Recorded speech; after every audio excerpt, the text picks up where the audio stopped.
इन दिनों संसद का सत्र चल रहा है।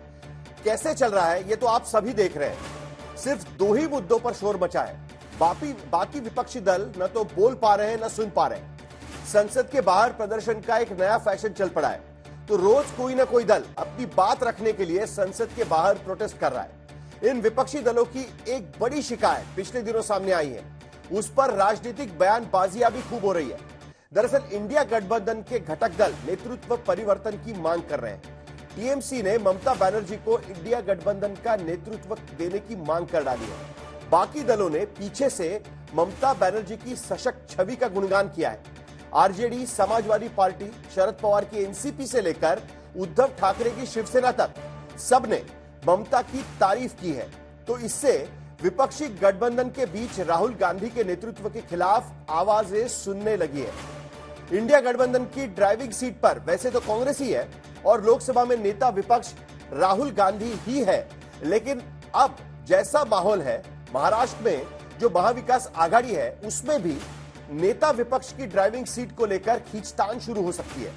दरअसल नेता विपक्ष बनाने के लिए 10% सीटें चाहिए।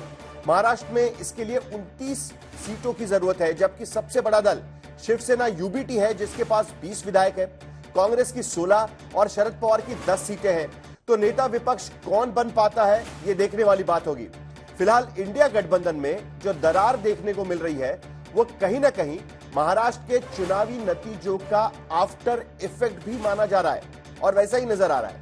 लेकिन गठबंधन के नेतृत्व में बदलाव की ये बयार पूरब में बंगाल से चली आ रही है, जिसके साथ इंडिया ब्लॉक के ज्यादातर दल बहते हुए नजर आ रहे हैं।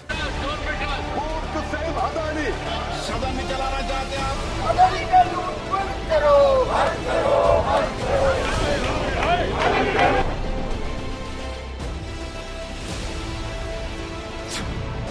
देश दिल्ली को देख रहा है। दिल्ली में क्या चल रहा है? संसद में कभी सोरोस घुस जा रहा है, अदानी पर अलग कोहराम है, सड़क पर किसान डटे हैं और इधर कांग्रेस माइनस इंडिया गठबंधन में राहुल गांधी के नेतृत्व पर संग्राम है। बंगाल से टीएमसी आवाज उठा रही है। ममता बनर्जी को लीड करना चाहिए इंडिया ब्लॉक, उन्होंने ही खड़ा किया था। बिहार से तेजस्वी साथ दे रहे हैं। अब देखिए, ये तो सब लोगों को मिलजुल के फैसला लेना है। यूपी से समाजवादी पार्टी इशारे कर रही है। गठबंधन के नेता तो अभी खड़गे साहब हैं। महाराष्ट्र से शरद पवार गुगली फेंक रहे हैं।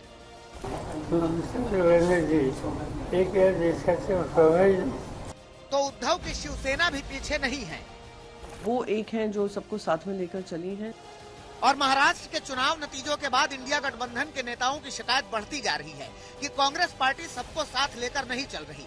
इसी शिकायत में महाराष्ट्र में समाजवादी पार्टी ने गठबंधन ही तोड़ डाला, तो बंगाल से ममता बनर्जी को इंडिया गठबंधन का नेता बनाने की मांग उठने लगी। आप देखें तो बहुत सारे घटक दल हैं इंडिया ब्लॉक के जो प्रसन्न नहीं हैं और वो चाहते हैं कि ममता बनर्जी को लीड करना चाहिए इंडिया ब्लॉक, उन्होंने ही खड़ा किया था। उनकी पार्टी बंगाल तक सीमित है, वो कोई नेशनल परिप्रेक्ष्य में उनकी पार्टी और उनका व्यक्तित्व अभी उतना बड़ा नहीं है। और जब सब घटक दल बोल रहे हैं तो फिर कांग्रेस को समस्या क्यों होनी चाहिए? कांग्रेस को समस्या नहीं होनी चाहिए। मिले सामान्य है, सब खड़गे जी, सोनिया जी, राहुल जी, लेकिन ऐसा प्रतीत होता है कि रस्सी जल गई है लेकिन बल नहीं गए। टीएमसी के ये ताने फिलहाल तो महाराष्ट्र के आंकड़ों के कंधों पर सवार दिखते हैं। जहां इंडिया गठबंधन में कांग्रेस 101 सीटों पर लड़कर सिर्फ 16 सीट जीत सकी, मतलब स्ट्राइक रेट सिर्फ 16%, जबकि कांग्रेस से कम 95 सीटों पर लड़ने वाली शिवसेना यूबीटी ने भले 20 सीटें ही जीती, लेकिन स्ट्राइक रेट फिर भी 21% रहा। और एनसीपी एससीपी भी 86 सीटों पर लड़कर 10 सीटें जीती, स्ट्राइक रेट रहा 12%। ऐसे में जब शरद पवार से लेकर सुप्रिया सुले तक टीएमसी नेताओं के सुर में सुर मिलाते हुए ममता बनर्जी की तारीफें करने लगे, तो मतलब साफ है कि महाराष्ट्र की चुनावी नाकामी और बंगाल की कामयाबी की मिसाल देकर टीएमसी ममता बनर्जी को इंडिया गठबंधन का नेता बनाना चाहती है। आप स्ट्राइक रेट यदि देखें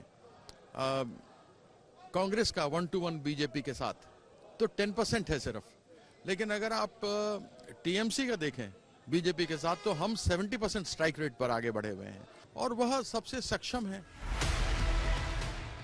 और सीधी लड़ाई 6 महीने पहले ही हुई थी, जब लोकसभा चुनाव नतीजों के बाद टीएमसी बंगाल में 2019 के 22 सीट से 2024 में 29 सीटें तक पहुंच गई और बीजेपी के 2019 के 18 सीटों से 2024 में 12 सीट तक सिमट कर ही रह गई।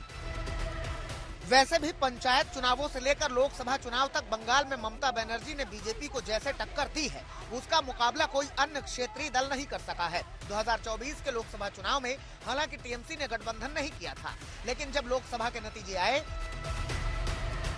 तो पता चला कि पश्चिम बंगाल में टीएमसी 48 सीटों पर लड़ी थी, 29 सीटें जीती और स्ट्राइक रेट 60.4%। इसी तरह गठबंधन में समाजवादी पार्टी ने यूपी में 71 सीटें लड़ी और 37 सीटें जीती। स्ट्राइक रेट रहा 59.7%, जबकि देश भर में 328 सीटें लड़ने वाली कांग्रेस ने सिर्फ 99 सीटें जीती और कामयाबी की दर रही 30.2%, जो इंडिया गठबंधन की 24 पार्टियों की परफॉर्मेंस में नीचे से 5वें पायदान पर ठहरी थी।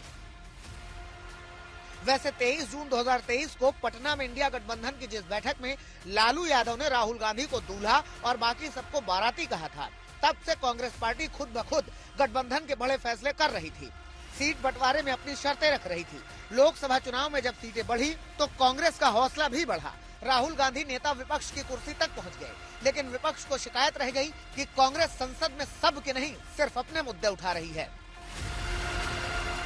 कांग्रेस इंडिया गठबंधन जिस तरीके से कांग्रेस ने चलाया है, दूसरा कोई नहीं कर सकता।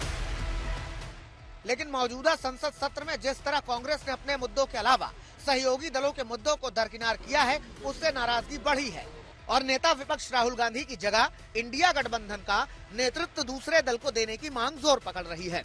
आज तक ब्यूरो। जैसे कि मैं सो रहा हूँ तो पिताजी को जगाना है मुझे, तो वो डायरेक्ट उठाने के बजाय, और हिंसा की परंपरा मेरे यहाँ नहीं थी सौभाग्य से, तो वो क्या करते थे कि उस कमरे में आ जाएंगे या बाहर से गुजरेंगे और चौपाई बोलेंगे, प्रात काल उठ के रघुनाथा मात पिता गुरु नावई माता। कभी कभी मैं गुस्से में उठ करके अरे पापा चरण स्पर्श किया और सो गया, उनका अब मत उठाना।